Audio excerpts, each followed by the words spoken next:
மகாவிஷ்ணு சொல்லியிருக்காரு, இந்த பிறவியில் புண்ணியம் பண்ணுங்க, பாவம் பண்ணாதீங்க. பாவம் பண்ணிங்கன்னா அடுத்த பிறவியில் இந்த மாதிரி கூணாகவோ குருடாகவோ இப்படி பிறந்துருவோம் அப்படின்னு சொன்ன உடனே அந்த ஃபிசிக்கலி சேலஞ்சு பர்சன் வந்து பாவம் புண்ணியம் பேசுகிறீங்க, மூட நம்பிக்கை பேசுகிறீங்க, அரசு பள்ளியில் ஏன் பேசுகிறீங்க அப்படிங்கிறது போன உடனே இவங்க ஒன்று அது கான்ஷியஸில் இருக்கா இல்லையா அப்படி போயிட்டாங்க. ஜீசஸுமே என்ன சொல்கிறாரு, பாவ மூட்டைகளை நான் சுமக்கிறேன்றார், உங்கள் பாவங்களுக்காக நான் ரத்தம் சிந்துகிறேன். இவர் ஏன் பிறக்கும்போதே ஒரு பெனிஃபிட்டாக பிறக்கிறார், அப்போ புண்ணியத்தோடு வந்திருக்காரு. இவ்வளவு கொலை பண்ணவர் சேஃபாக போயிட்டார் 80 வயசில் பிரச்சனைகளை மாட்டாமல். அப்போ அந்த பாவம் கேரி ஃபார்வர்ட் ஆகிடுது. பாவப்பட்டவர்கள் எங்கெல்லாம் போவாங்கன்னு பைபிள்லேயும் மற்ற இதில் நிறைய எழுதியிருக்காங்க. ஆனால் அப்படிப்பட்டவர் இன்றைக்கி ஒருத்தரை பார்க்குறோன்னா அவர் பாவப்பட்டவர்னு நீங்கள் சொல்ல முடியாது. கடவுள் இருக்காருன்னு யாராவது பார்த்துருக்காங்களா? கடவுள் யார் எந்த மதத்தில் இருந்தவங்க பார்த்துருக்காங்களா? கிடையாது. ஆனால் கடவுள் இருக்கிறாருன்னு யாரோ சொல்கிறத நம்ம நம்புகிறோம். அட்டாமிக் டெக்னாலஜிங்கிற சயின்ஸு, இந்த சயின்ஸு யார் கையில் இருக்கிறத பொறுத்து ஒரு நல்லவர் கையில் இருந்து அது எலக்ட்ரிசிட்டியாக உருவாகுது, ஒரு கெட்டவர் கையில் இருந்தால் பாமாக உருவாகுது. சிந்தனை ரெண்டும், ஒன்று கன்ஸ்ட்ரக்ஷன், ஒன்று டிஸ்ட்ரக்ஷன். இதை முடிவு பண்ணுறது எத்திக்ஸ், சயின்ஸு கிடையாது. இந்த கான்ட்ரவர்சி ஒரு அவாய்ட் பண்ண வேண்டிய கான்ட்ரவர்சி. ஸோ பள்ளியோடைய ஆசிரியர்களும் பள்ளிக்கு செல்லக்கூடிய பேச்சாளர்களும் இதை நம்ம மனசில் வைக்கணும். ஒரு பெரிய பணக்கார ஃபேமிலியில் ஒரு ஹீரோக்குரிய விஷயத்தோட ஒரு ஆண் பிறக்கிறாருன்னா அவர் அதனாலே அவர் அடுத்தடுத்து ஈஸியாக அவருக்கு வாழ்க்கையில் முன்னேற்றங்கள் அமைதுன்னா அவர் என்ன புண்ணியம் பண்ணிட்டு வந்தார் அப்படின்னு ஒரு கேள்வி வந்து நின்றுது. வணக்கம், நான் உங்களுடைய சரவணகுமார் ஐஆர்எஸ். கடந்த வாரத்தில் தமிழக சமூகத்துலேயும் அரசியல்லையுமே இந்த பாவம் புண்ணியங்கிற விஷயம் வந்து ரொம்ப ஒரு ட்ரெண்டாக போயிட்டு இருந்தது. மகாவிஷ்ணுன்னு ஒருத்தர் ஒரு அரசு பள்ளியில் போய் பாவம் புண்ணியத்தை பேசினது தான் ஒரு கான்ட்ரவர்சியாக வந்து இது இன்னும் போயிட்டுருக்கு அந்த சப்ஜெக்ட். இப்போ நமக்கு முன்னாடி நிறைய கேள்விகள் இருக்குது. இது பாவம் புண்ணியம் அப்படிங்கிறது மூட நம்பிக்கையா, இந்து மத நம்பிக்கையா, இல்லை மற்ற மதங்களில் இருக்கிற நம்பிக்கையா, இதை ஒரு பள்ளியில் பேசியது சரியா, அரசு பள்ளியில் பேசியது சரியா, இதில் வந்து அடுத்ததாக ஒரு ஃபிசிக்கலி சேலஞ்சு நபர் அவர் வந்து அந்த மீட்டிங்கில் இருக்கார். அவர் தான் முதல்ல அந்த கேள்வியை எதிர்த்து அந்த கேள்வியை கேட்குறாரு. அவர்கிட்ட ஒரு ஆரோக்கியமான டிபேட்டாக போயிருந்திருக்கலாம். அது ஏதோ ஒரு கான்ட்ரவர்சியாக போயிடுச்சு. ஃபிலாசபிக்கல் டிபேட்லேருந்து வேறு மாதிரி டிபேட்டாக போயிடுச்சு. அதை எப்படி சொல்கிறதுனா, அந்த ஃபிசிக்கலி சேலஞ்சு பர்சன் வந்து பாவம் புண்ணியம் பேசுகிறீங்க, மூட நம்பிக்கை பேசுகிறீங்க, அரசு பள்ளியில் ஏன் பேசுகிறீங்க அப்படிங்கிறது போனோடனே இவங்க ஒன்று அது கான்ஷியஸில் இருக்கா இல்லையா அப்படி போயிட்டாங்க. பாவம் புண்ணியம் பேசுகிறவங்க இது எப்படி நீங்கள் சொல்கிறீங்க, இப்போ நான் ஒரு ஃபிசிக்கலி சேலஞ்சு, அப்போ நான் பாவம் பண்ணிட்டு வந்தேனா அப்படின்னு ஒரு கேள்வி கேட்டிருந்தால் அது ஒரு சரியான டிபேட்டாக இருந்திருக்கலாம். மகாவிஷ்ணு சொல்லியிருக்காரு, இந்த பிறவியில் புண்ணியம் பண்ணுங்க, பாவம் பண்ணாதீங்க. பாவம் பண்ணிங்கன்னா அடுத்த பிறவியில் இந்த மாதிரி கூணாகவோ குருடாகவோ இப்படி பிறந்துருவோம் அப்படின்னு சொன்ன உடனே அது வந்து டெஃபினட்டாக ஃபிசிக்கலி சேலஞ்சு பர்சனை ஹர்ட் பண்ணுற மாதிரி இருந்தாலும் அவர் ஒரு கேள்வி கேட்குறாரு. இதை கண்டிப்பாக அந்த கேள்விக்கான சரியான பதிலை அவர் மகாவிஷ்ணு சொல்லியிருக்கணும்னா அவர் கேட்ட கேள்வி சரி. ஏன் சரின்னா, நம்ம அந்த வார்த்தைகள் எப்படி நம்ம ஒரு சமூகம் பயன்பாட்டுக்கு வருதுன்னு பாருங்கள். ஒரு காலத்தில் ஒரு கால் ஊனமற்றவருக்கு ஒரு வார்த்தை வச்சுருப்பாங்க, சண்டைகள்லேயே அதிகமாக பயன்படுத்துவாங்க. அந்த வார்த்தையை நான் ரிப்பீட் பண்ணல.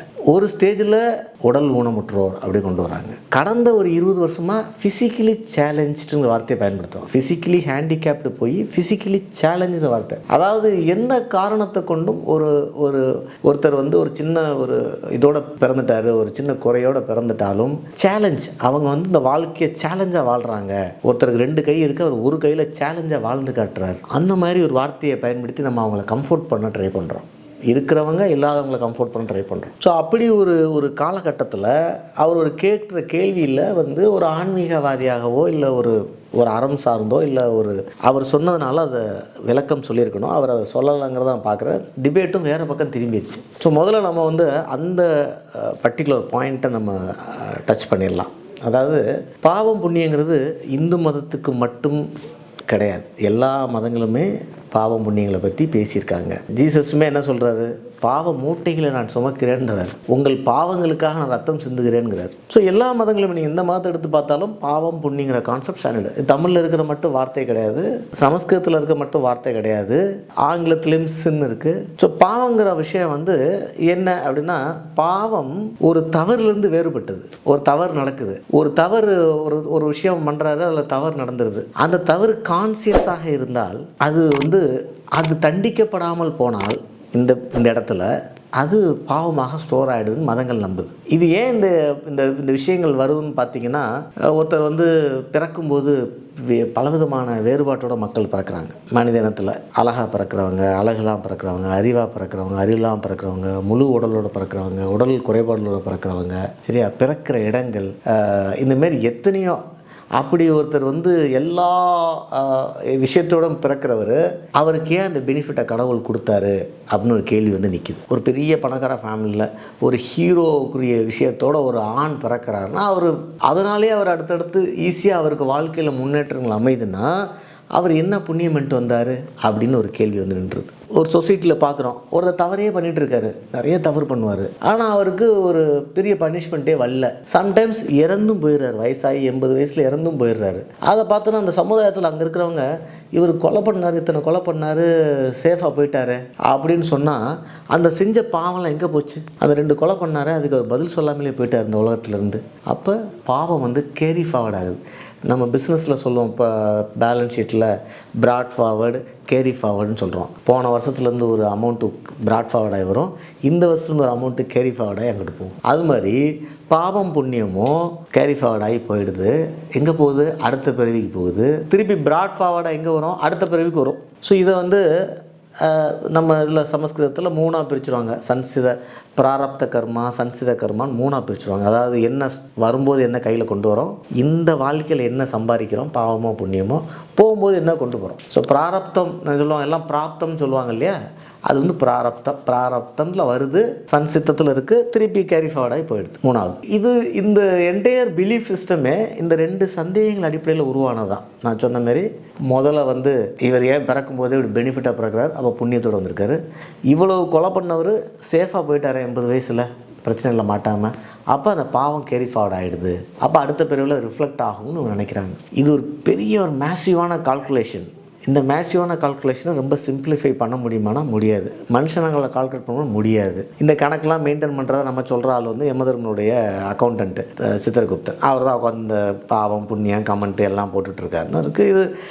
இது பலவிதமாக நீங்கள் ஜோதிட கட்டங்கள்லேயும் பார்க்கும்போது அது பூர்வ புண்ணிய பலன், பாவம், போன பிறவில் அவர் வந்து இதை பண்ணார், இப்படிலாம் சொல்லுவாங்க. இதெல்லாம் அவங்க அக்கௌண்ட்டில் ப்ராட் ஃபார்வர்டை கண்டுபிடிக்க ட்ரை பண்ணுறதுல இருக்குது. இது இந்து மதத்துக்கு மட்டும் இல்லை, எல்லா மதத்துக்கும் பொதுவானது ஏற்கனவே சொல்லிட்டேன். இதில் எத்தனை பிறவி எடுக்க போகிறாங்க அப்படின்னா, இந்து மதத்தில் 2 விதமான கருத்து இருக்குது. எழுபிறவி அப்படின்னு ஒரு கான்செப்ட் உண்டு, பிறவி பெருங்கடல்னு ஒரு கான்செப்ட் உண்டு. பிறவி பெருங்கடல்னால் சம்சார சாகரம் சொல்கிறோம். பெர்த் அண்ட் டெத்து சைக்கிள், பிறந்துகிட்டே இருப்பாங்க, இறந்துகிட்டே இருப்பாங்க, பிறந்துகிட்டே இருப்பாங்க, இறந்துகிட்டே இருப்பாங்க.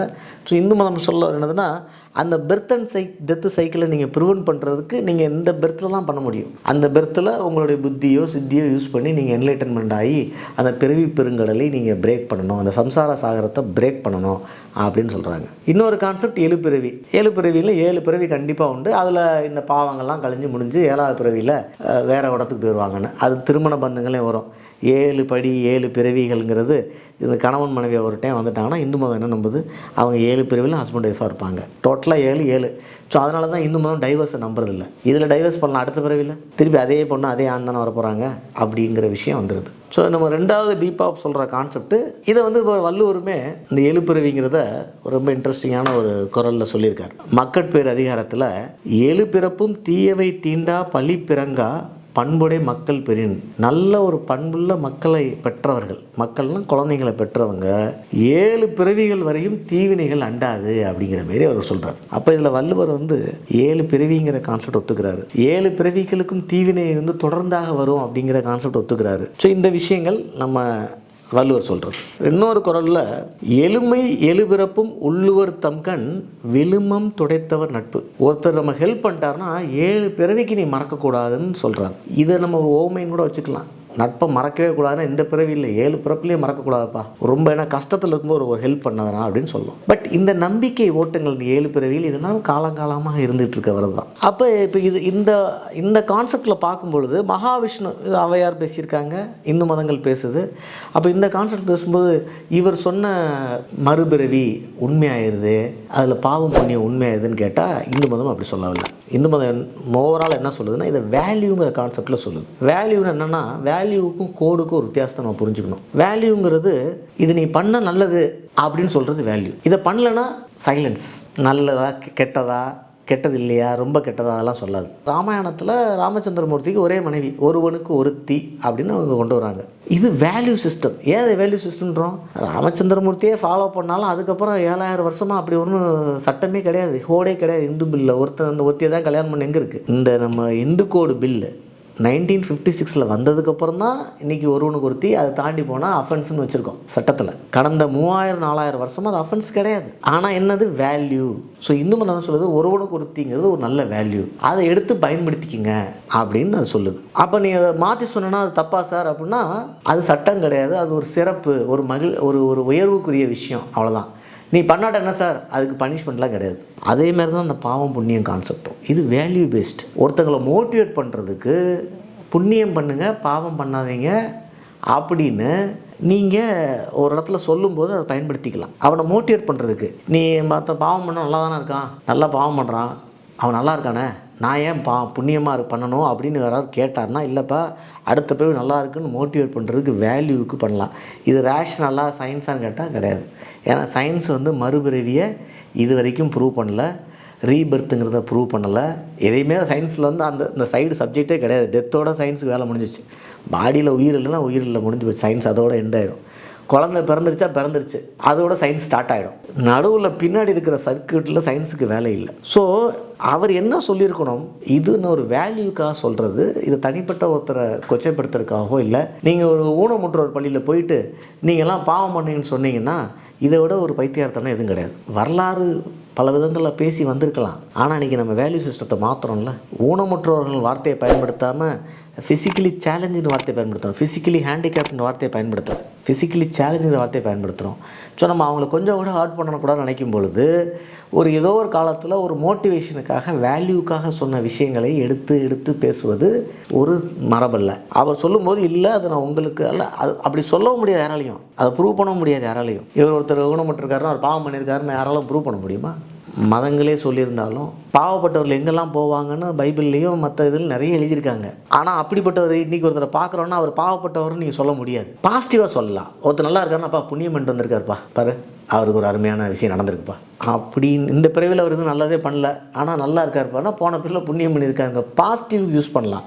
ஸோ இது எல்லாமே வேல்யூ. சில நேரங்களில் இதில் குழப்பம் வந்துடுது. அதில் ரொம்ப இன்ட்ரெஸ்டிங்காக என்னோட குரு சொன்னதை நான் சொல்கிறேன். நம்மளுடைய கனவு சாஸ்திரங்களில் கனவுகள் நெகட்டிவாக வந்துச்சுன்னா அலறி எந்திரிப்பாங்க நம்ம மக்கள்லாம், அடுத்த நாள் பயந்து பார்ப்பாங்க. அந்த கனவு சாஸ்திரத்தில் பார்த்தா நெகட்டிவாக இருக்கிறதுக்கெலாம் பாசிட்டிவ் இருக்கும். பாம்பு கடிக்கிற மாதிரி வந்துச்சுன்னா நல்ல விஷயம் இருக்குது. யாராவது செத்த மாதிரி இருந்தால் கல்யாணம் ஆகுன்னு சொல்லுவாங்க, வீட்டில் கல்யாணம் வர போதும்பாங்க. எல்லா நெகட்டிவுக்கும் பாசிட்டிவ் இன்டர்பிரிட்டேஷன் இருக்குது. நம்மளால் அடுத்து ஒரு இடத்துல என்ன கொண்டு போயிட்டான், நெகட்டிவுக்கு பாசிட்டிவ்னா பாசிட்டிவ்க்கு நெகட்டிவ் தானே இருக்கணும், அதான் லாஜிக்கு.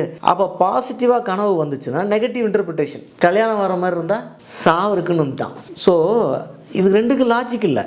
ஒரிஜினலாக சொன்ன பர்பஸ் அவன் ஏதோ பயந்துட்டா ஒரு நெகட்டிவாக வருது, அவனை பாசிட்டிவாக மோட்டிவேட் பண்ணலான்னு யாரும் எழுதி வச்சுருந்துருக்கலாம், இல்லை ஒரு ரிசர்ச் பண்ணியிருக்கலாம், ஒரு நோட்ஸ் போட்டுருந்துருக்கலாம், ஒரு கனெக்ட் பண்ணியிருந்துருக்கலாம். ஆனால் பாசிட்டிவாக வந்தால் நெகட்டிவாக வரும்னு சொன்னால் இதோட பைத்தியத்தில் என்ன இருக்குது? ஆனால் அதுவுமே பிற்காலத்தில் முதல்ல இருந்த கனவு சாஸ்திரங்களில் கிடையாது. பிற்காலத்தில் கனவு சாஸ்திரங்கள் அவங்க ஃபைண்டிங்ஸ், கனவு அதுக்கு ஃபைண்டிங்கில் பார்த்தீங்கன்னா இதெல்லாம் வந்துடுது. அப்போ யாராவது இறந்து போயிட்டான்னு வச்சுங்க, உங்கள் கனவுல வந்த கல்யாணம் தான் காரணம்னு நம்ம குற்றம் சாட்ட முடியுமா ஒருத்தரை? அப்படி சொல்லி அவருக்கு கில்ட்டு கொடுக்க முடியுமா? கிடையாது. ஸோ இதெல்லாம் வேல்யூ பேஸ்ட், ஒரு மோட்டிவேஷனல் பேஸ்ட், பர்செப்ஷன் பேஸ்ட். இது ரிலிஜனுடைய ரெண்டு பகுதி இருக்குது ரிலிஜனில். ஒன்று சாக்ரெட், இன்னொன்று ப்ரொஃபைன். சாக்ரெடுங்கிறது ஒரு ரொம்ப தெய்வீகம் சார்ந்தது, ப்ரொஃபைனுங்கிறது சாதாரண மக்களோட மக்களான விஷயங்கள் சார்ந்தது. இதெல்லாம் மோட்டிவேஷன் சைடில் வர்றது. அது மாதிரி பிலீஃப் அண்டு ப்ராக்டிஸ். எல்லா மதங்களையுமே நம்பிக்கைன்னு உண்டு, நடவடிக்கைகள் உண்டு. ப்ராக்டிசஸ்னால் ரிச்சுவல்ஸ். நீங்கள் நம்பிக்கையை கொஷினே பண்ண முடியாது. ஏன்னா நம்பிக்கைங்கிறதே உண்மை இல்லைங்கிறத அர்த்தம். உண்மை எதுக்கு நம்ப போகிறோம்? உண்மைன்னு ஒன்று கண்ணுக்கு முன்னாடி தெரிஞ்சதுன்னா அது நம்பிக்கைன்னு சொல்ல மாட்டோம். உண்மை என்னன்னு தெரியாது, ஆனால் இதுவாகத்தான் இருக்க வேண்டும் அப்படின்னு அனுமானிக்கிறதா நம்பிக்கை. கடவுள் இருக்காருன்னு யாராவது பார்த்துருக்காங்களா? கடவுள் யார் எந்த மதத்தில் இருந்தவங்க பார்த்துருக்காங்களா? கிடையாது. ஆனால் கடவுள் இருக்கிறாருன்னு யாரோ சொல்கிறத நம்ம நம்புகிறோம். அவர் என்னோட குருவாக இருக்கலாம், உங்களோட குருவாக இருக்கலாம், யாரோ இருக்கலாம், இல்லை ஏதோ ஒரு புத்தகம் சொல்லலாம், இல்லை முன்னாடி இருந்த ஏதாவது விஷயங்கள் சொல்லலாம். பெரும்பாலான டைம் நம்ம அம்மா அப்பா சொன்னது தான். ஸோ அதுதான் நம்பிக்கை. அந்த நம்பிக்கை யாரும் கொஸ்டின் பண்ண கொஸ்டின் பண்ணால் ரிலிஜனே கிடையாது. ப்ராக்டிசஸ், நிறைய ப்ராக்டிசஸ் அந்தந்த மதங்கள் அவங்கவுங்க காலகட்டத்தில் ஏதோ பண்ணியிருக்காங்க. அதில் சயின்ஸ் இருக்கும், நான் சயின்ஸ் இருக்கும், எல்லா விதமான ப்ராக்டிஸ் இருக்கும். இதை சமுதாயங்கள் சரிப்படுத்த வேண்டியது இன்றைக்கு இருக்க சமுதாயத்துக்கு முக்கியமான விஷயம். அடுத்து வர சமுதாயங்களுக்கு மாறிட்டே தான் இருக்க போகுது. எத்தனையோ யாகங்கள் விஷயங்கள் காலத்துக்கு மாறிட்டு இருக்கு, ஒவ்வொரு மதங்களுக்கும் மாறிட்டு இருக்கு. ரொம்ப இன்ட்ரெஸ்டிங்காக சொல்கிறதா இருந்தால் கிறிஸ்டியானிட்டியில் ப்ரொட்டஸ்டன்ட் அண்டு ரோமன் கத்தலிக்னு ரெண்டு பிரிவு இருக்குது. நிறைய பிரிவுகள் எல்லா மதத்திலும் உண்டு, இதில் உண்டு. இதில் ப்ரொட்டஸ்டன்ட்ங்கிற ரிலிஜன் ப்ரொட்டஸ்ட் பண்ணனால வந்தது தான் ப்ரொட்டஸ்டர். எதை எதிர்த்து ப்ரொட்டஸ்ட் பண்ணாங்க? கத்தோலிக்கில் வந்து நிறைய விஷயங்கள் வந்து ரொம்ப ஸ்ட்ரக்சராக வச்சுருக்காங்க, ரொம்ப இதாக வச்சுருக்காங்க, டிசிப்ளினாக வச்சுருக்காங்க, அப்படி இருக்கக்கூடாது, அவருக்கு கடவுள் அப்படி சொல்லலை அப்படின்னு அவங்க நிறைய போராடுறாங்க. They are called Protestants. இன்னைக்கு பார்த்தீங்கன்னா ப்ரொட்டஸ்டன்ட் ரொம்ப ரிஜிடாக இருக்கும், கத்தோலிக் ரொம்ப ஃப்ரீடமாக இருக்கலாம். ஸோ இந்தமாரி எல்லா மதங்களுமே காலங்காலத்துக்கு மாறோடும். அந்தந்த சொசைட்டி அதை அட்ரஸ் பண்ண வேண்டியது அந்தந்த காலத்தில் கட்டாயம். ஸோ இந்துசத்துலேயுமே நிறைய கலாச்சாரம் ரீதியான விஷயங்களை கேர்ஃபுல்லாக தான் ஹேண்டில் பண்ணி ஆகணும். ஏன்னா காலங்கள் மாறும்பொழுது அந்த காலத்துக்கு எது தேவைங்கிறத அந்தந்த சமயத்தில் இருக்க பெரியவங்க அதை ப்ராப்பராக சொல்லிட்டு வரணும். சில நேரங்களில் கிளாரிஃபை பண்ணணும். இப்போ நான் சொன்ன கிளாரிஃபிகேஷன் என்னோட்டிருந்து எனக்கு புரிந்தது, அதை நான் உங்களுக்கு சொல்கிறேன். இது ஒரு டிபேட்டு தான். இதை நம்ம ஒத்துக்கும் பொழுது அது சார்ந்த மக்கள்கிட்ட அதை சொல்லும்போது ஒரு புரிதல் வரலாம், அதில் ஒரு பிரச்சனை வரலாம். ஸோ நம்ம என்ன சொல்கிறோம், புண்ணியங்கிறது ஒரு மோட்டிவேஷனுக்கு பயன்படுத்தப்பட வேண்டிய வார்த்தை, பாவங்கிறது அந்த வார்த்தை கிடையாது. இது ரெண்டையும் குழப்பி இன்றைக்கி ஒரு பெரிய ஒரு கான்ட்ரவர்சி வந்துருச்சு. இந்த கான்ட்ரவர்சியில் அடுத்த பகுதி என்னென்னா, அரசு பள்ளியில் பேசலாமா அப்படிங்கிறது.